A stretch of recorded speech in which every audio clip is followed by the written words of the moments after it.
This is Pet Life Radio. Let's talk pets.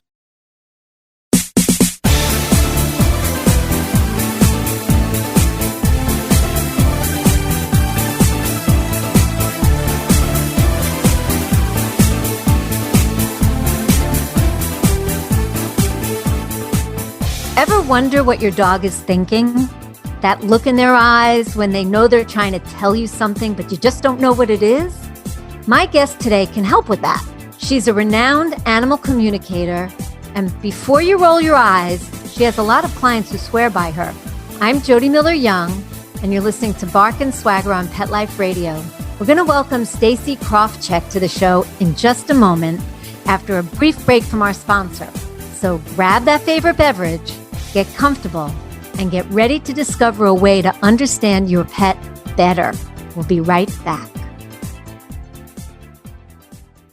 So now I've got this pack of 4 Shar-Pei rescue dogs for, oh my goodness, probably 5-6 years. They get a regular diet of Dinovite with every meal. DINOVITE.com. People remark on what beautiful coats they've got. I tell them, you don't need to wait until a problem presents itself. It's far better to keep the dog happy and healthy at all times. You won't believe how happy your dog will be. I get my Dinovite from DINOVITE.com.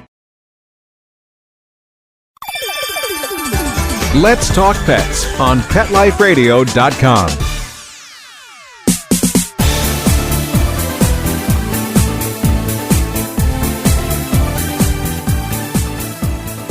Welcome back. If you've just joined, you're listening to Bark and Swagger on Pet Life Radio. I'm Jody Miller-Young, your host. Understanding our pets, the looks, the whines, cries. How many times have you thought, wouldn't it be easier if you could just speak English? Our guest today, Stacy Krafczyk, is an accomplished animal communicator, medium, and Reiki master teacher who's going to help us discover how we can communicate with and understand our pets better. Welcome, Stacy. Thank you so much, Jody, for having me. I appreciate being here, and I'm super excited to be here. We are excited to have you. We want to know more about this.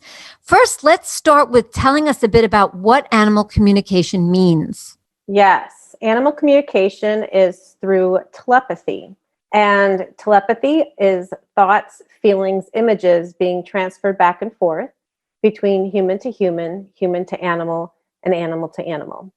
So it's kind of like Dr. Dolittle or the movie with Eddie Murphy where the animals are talking and their mouths are moving. Yep. How we're communicating is through those pictures, images, as well as feelings. So I'm dissecting what the animal is showing me, how I'm feeling in their energy, and then I'm sharing that to their owner and helping them to better understand what their animal is thinking, feeling, and needing at the moment. That is really interesting. You know, because it's not something that we can see for ourselves, although I've read testimonials from clients of yours who, you know, learned things that they never even imagined, had no idea. I love the thing about the cat and Michael singing to the cat, and the wife didn't even know her husband was singing to the cat, but the cat really liked it. I love that.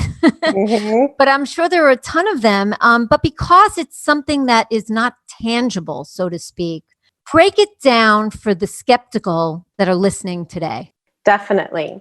And I would like to start off too, first by saying anybody who shares their life with an animal is already communicating with their animal. They're just not consciously aware of how they're doing it. Sometimes people say, oh, you know, I think my dog isn't feeling good.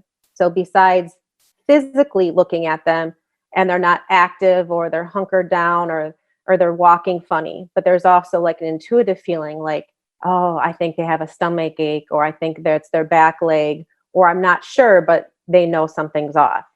Yes. It's also common, right, to people to say that, oh, I think my animal's mad at me. So besides the body language and the body posturing, or they get up and walk away, they have a feeling, a sense, or knowing that their animal is ticked off. And sometimes the humans will say, well, I was home late, I missed dinner time, or I've been gone a lot. So they know that their animal is probably upset because they've been gone a lot. And so the cat pooped on the bed. Yes. Yes. And we'll talk about that real quick too. So that's a great point. So when an animal urinates in the house, it means that they're quote unquote pissed off. And if they poop in the house, yes. And if they poop in the house, it means poop on you, especially if it's on somebody's bed, if it's on a clothes basket or something directly related to a person.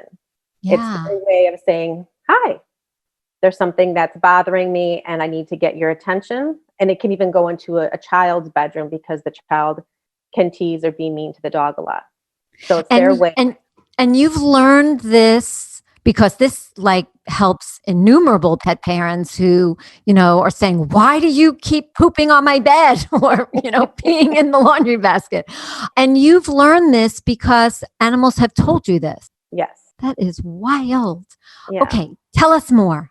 Really interested. Yes. So these are just giving you more specific tools and just adding to what you're doing already. I encourage, because we all talk to our animals, I just encourage more in-depthly, more description and more details about how your regular life looks, your schedules, people in your household, adding in other animals.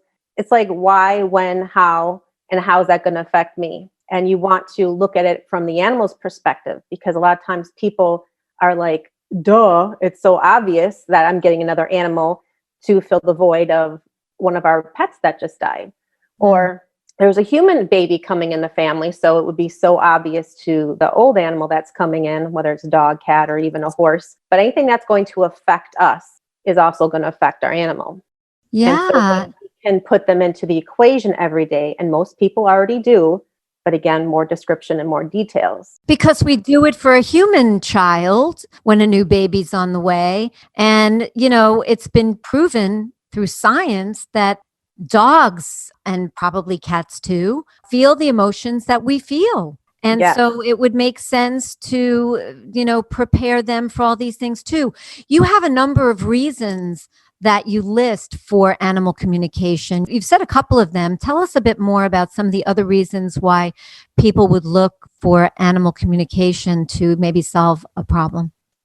A lot of times it can be a one-stop shop or the last draw. They're at their wit's end and the vets aren't helping and behaviorists not helping. And so they're looking to find another outlet to give them answers. So sometimes out of desperation, people will come to animal communication. And I personally can feel people and animals' aches, pains, ailments in my body. Animals' normal instinct in the wild is to hide, mask, and disguise their pain so they don't get killed or kicked out of the pack. And I'm able to feel in my own body and then tell the human what's going on. Sometimes people know that, oh yeah, my dog has some digestive issues.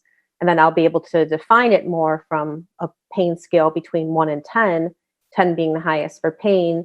The animal's pain level is like a 5 or a 6 or a 7 or even greater. So it does help with that, as well as I can kind of put in a supplement or medication or even a food into the animal's body and say, oh, that feels like it inflames the body or that soothes the body. And with the pain level, it goes down to maybe like a 3 or a 2. So I can kind of help the unknown and how animals aren't able to really specifically say to their human.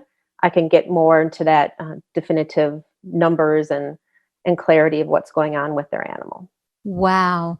And you have had this gift since you're a child, right? Yes, I wasn't really aware of it until my 20s. I was working at an animal shelter and I created migraines somewhere out of the blue, and none of the Western medication was working.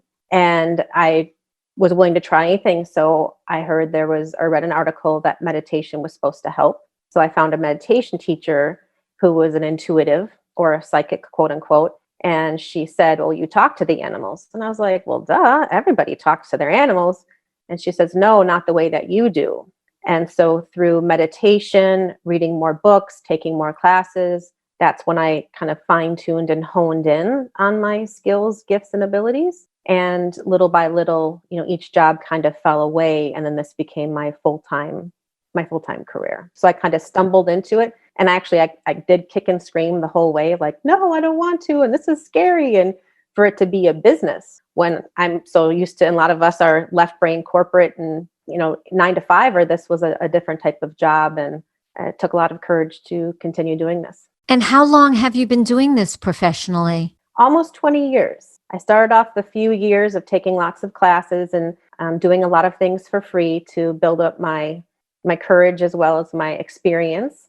And then little by little, I started charging, and then I eventually each job fell away. And then I started doing this as a full-time career, and then started teaching classes on animal communication as well as meditation. And meditation really is the key to our intuitive gifts and abilities, but also to kind of calm our mind and body so we're more open to hear our animals on a regular basis. Sometimes people will say, I can't hear my animals.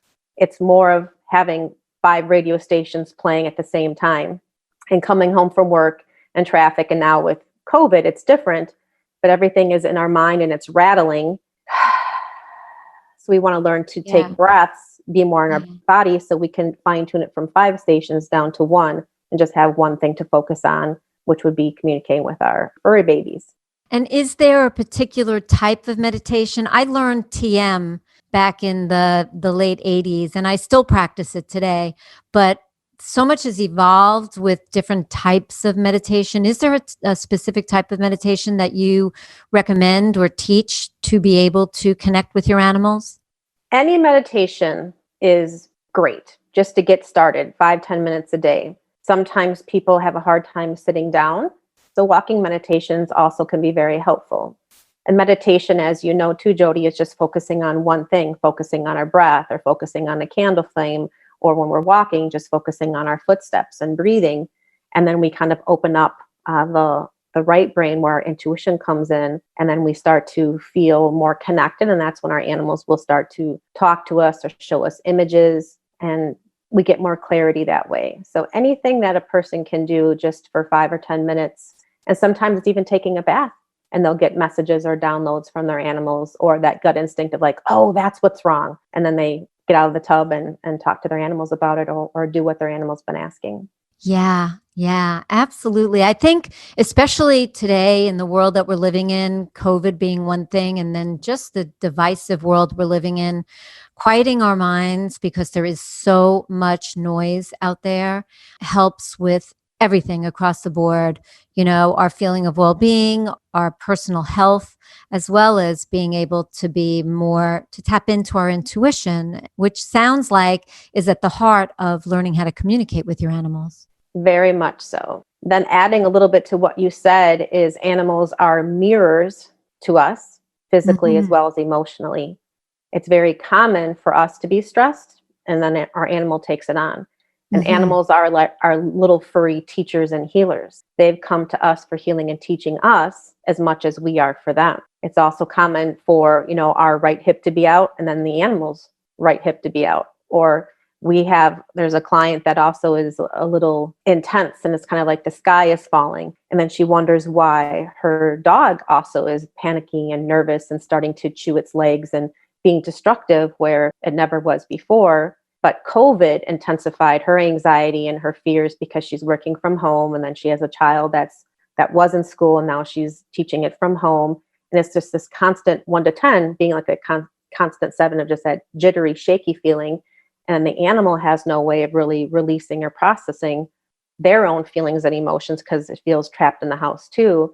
And then with a couple, communication sessions, we talked to the mom, to help her with her anxiety.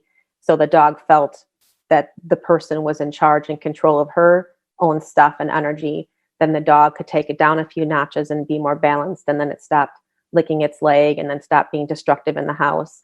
Plus it felt like it was heard and understood, and there was more clarity of what was going on in the house, and also what the animal's role was. It worked right as soon as you were able to handle the anxiety that the mom was feeling and help her learn tools to quiet that. It worked with the dog right away. That's amazing. That's amazing. I know that I speak for many people out there listening when I say that, sometimes we lose one of our precious babies and we wonder, I lost my little Chihuahua boy, Albie, in February, and he had become my heart dog. And people had told me, just be open. You'll get a sign that he's okay in the first couple of weeks. And I always looked and listened, and I never really felt the sign. And I'm sure there are people out there wondering, is my baby okay? Did they cross over okay? What's going on for them? Have they come back? So death and dying is one of the things that you list as a reason for people to want to pursue animal communication. Tell us about that a little bit. Correct. It is a very challenging and sticky time. So even as an animal communicator and intuitive, especially when it comes to my own animals, it's very challenging to know and to trust the information or the signs or the feelings that we get. And there was a couple times in a communication where there was a cat who told its owner that when I walk into my carrier, it will be time for me to go. And she kind of rolled her eyes and she says he hates his carrier. He knows that he has to go to the vet every time he goes into the carrier. And so she left the cat carrier out. And then one day in the morning, she woke up, I got goosebumps, and he was laying in his cat carrier with the door open, and her heart sank. And she was like, wow. So he was very specific in letting her know that it was time. And she took him to the vet, and was very peaceful and beautiful send off. See, I'm getting all choked up myself. That's very powerful. Very powerful. And the left brain telltale signs of when an animal is ready is they obviously normally stop eating, they stop drinking, their life in their eyes, the spark has gone and diminished, and they're unable to get up, walk around. And there was also a dog who said, don't put a diaper on me. When my bowels go and I can no longer go poop and pee on my own, that is not a life worth living. And that dog was so royal and stoic and regal and just such an old soul. And the mom said, I knew it. I just needed to hear it. So sometimes as the communicator, it's just validating what that human, their person is needing and a knowing that they had, and just getting that confirmation from an outside source. Yes, yes. What about shelter animals? A lot of us, and certainly a lot more people these days, are adopting.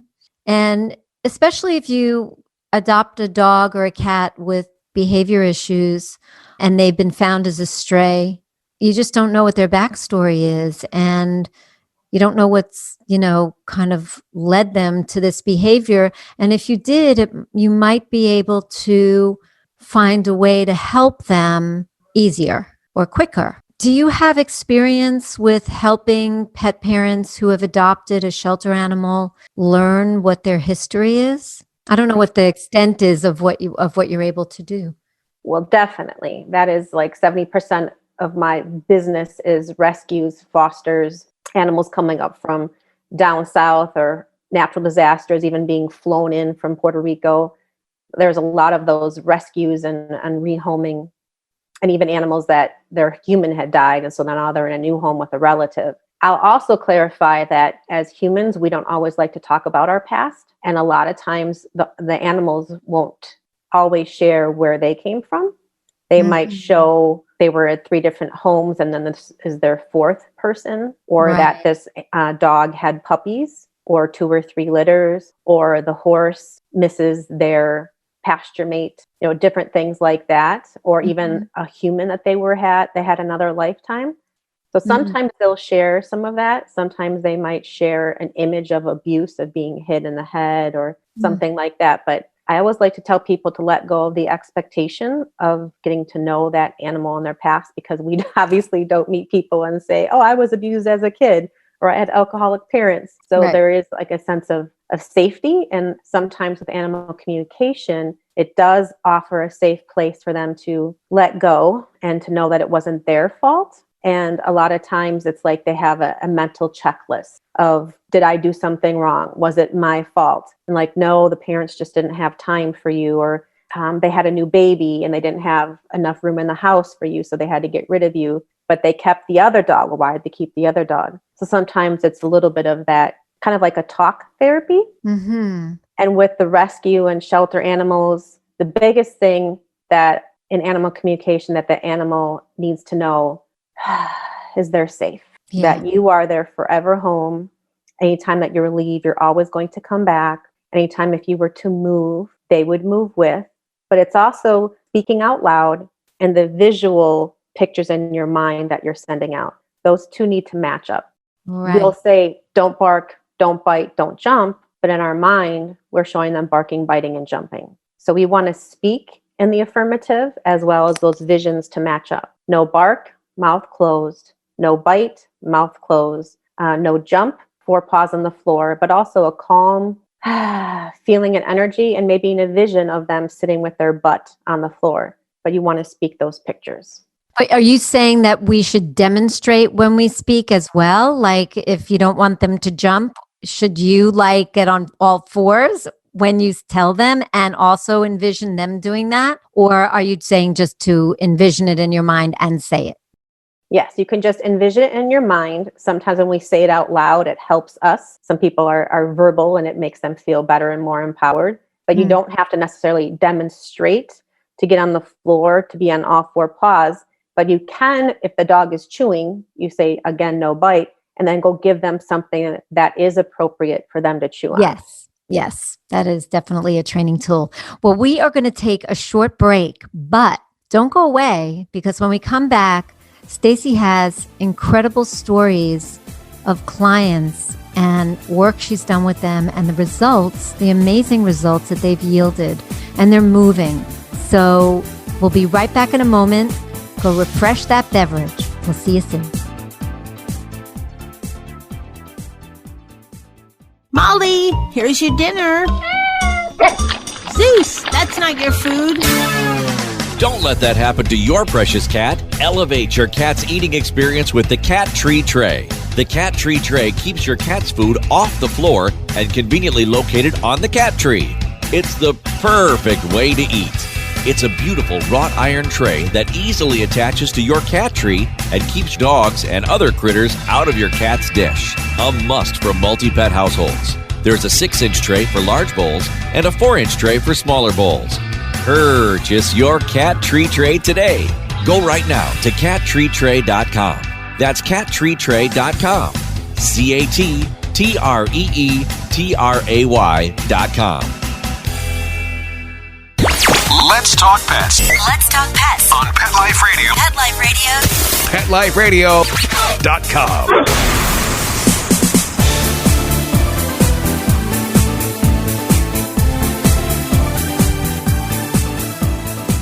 Welcome back. You're listening to Bark and Swagger on Pet Life Radio. If you've just joined, we're talking to Stacy Krafczyk, an animal communicator, Reiki master healer, and someone whose clients rave about how she's been able to help them understand their pets better. Stacy, I've seen some stories on your site, and we've talked about how there are all these incredible stories of work you've done with clients. I'd love to start with, is there a particular animal client that had a profound impact on you?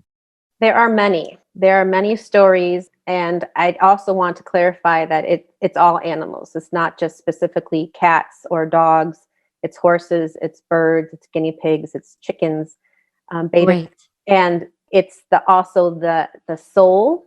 And I even had a beta fish who, in my mind, I had never communicated with one before, and it was this beautiful blue, like dark sable blue energy or color, and his energy was as big as the room. And I even got teary-eyed just feeling his presence through the phone.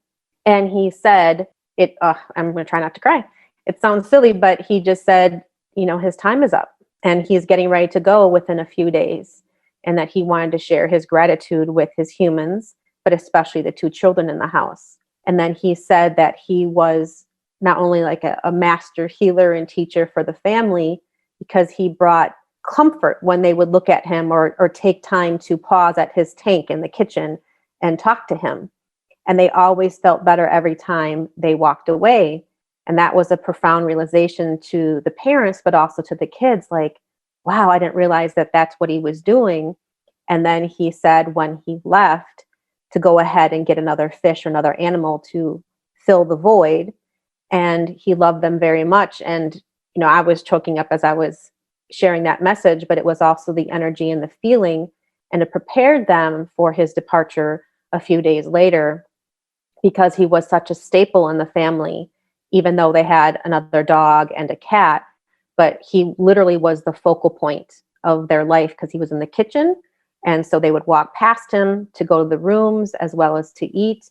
And so it was just a very beautiful exchange of energy. Wow. And, whoever thinks to communicate with your fish, I mean, and also it's lovely to hear that this fish had such an important role in his family. That is really different. That's really different. Tell us another story. Another one of my favorite stories also that was just a few weeks ago.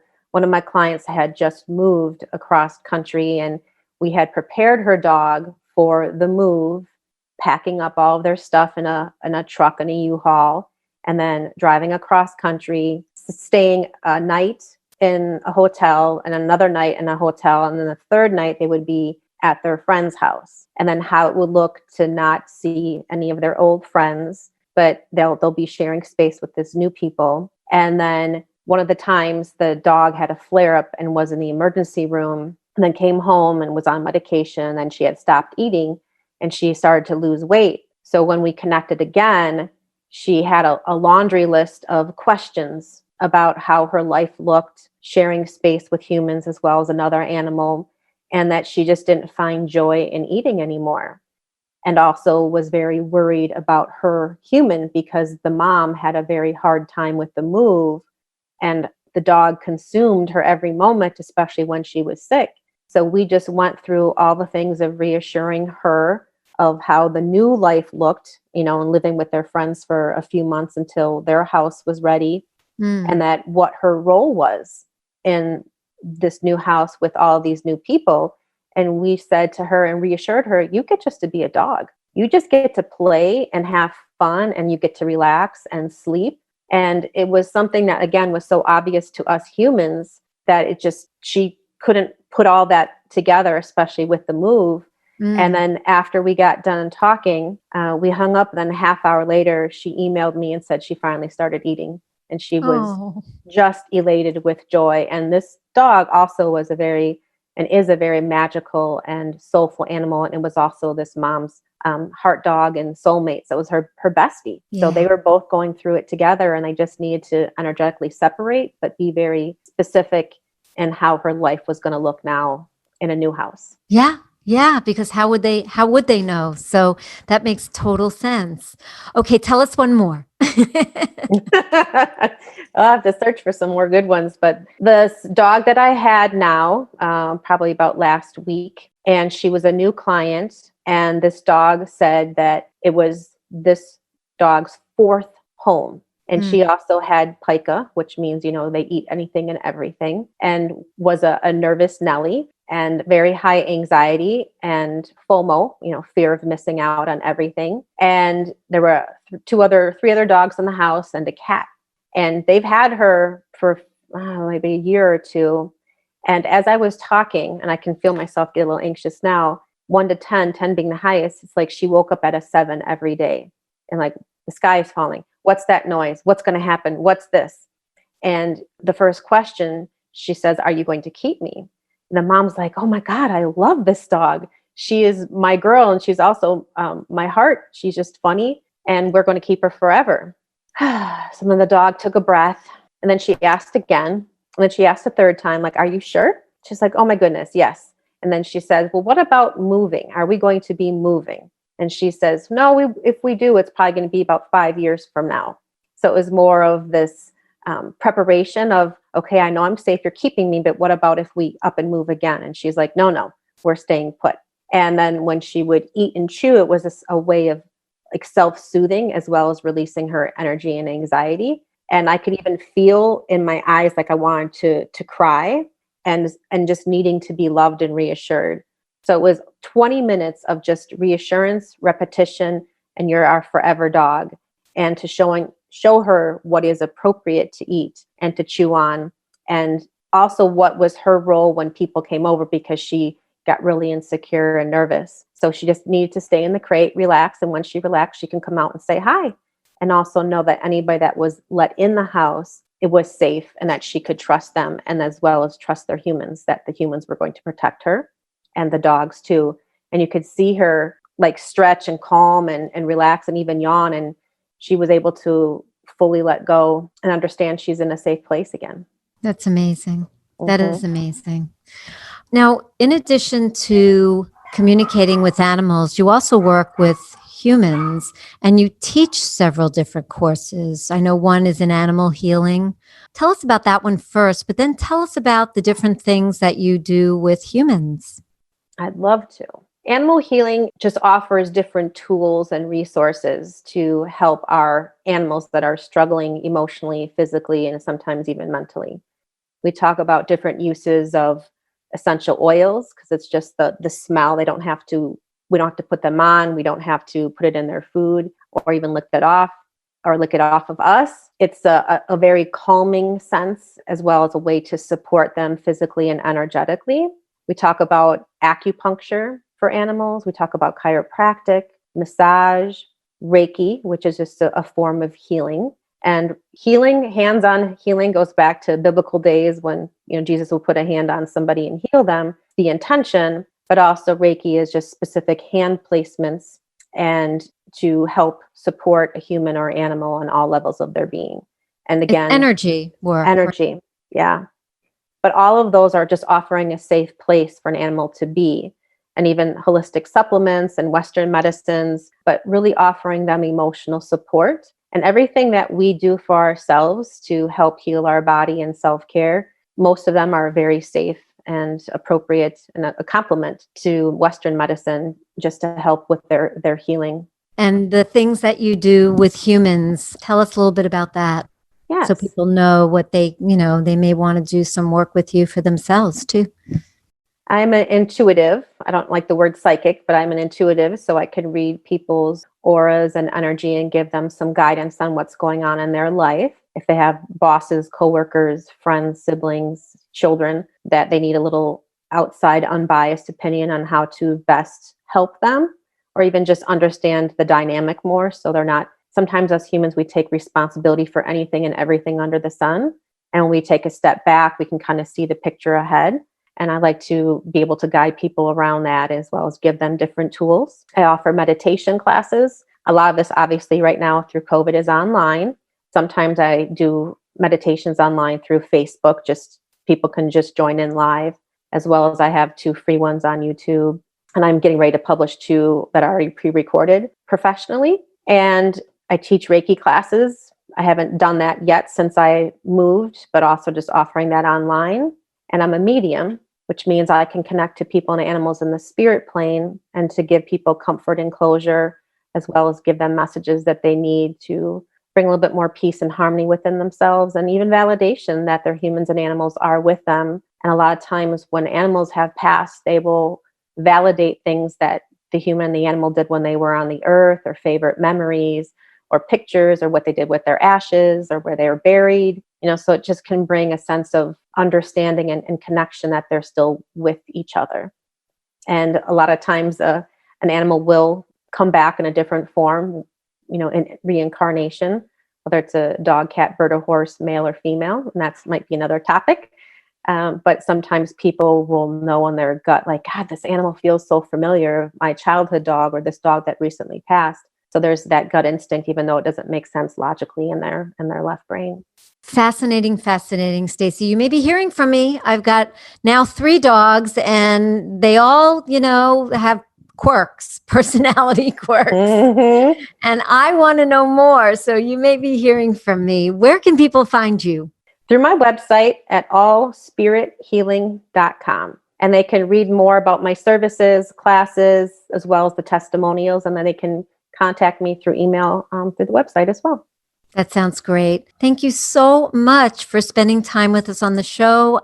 I'm really excited that we got to learn more about what you do and I hope that everybody feels that it's information that could bring value into their lives too.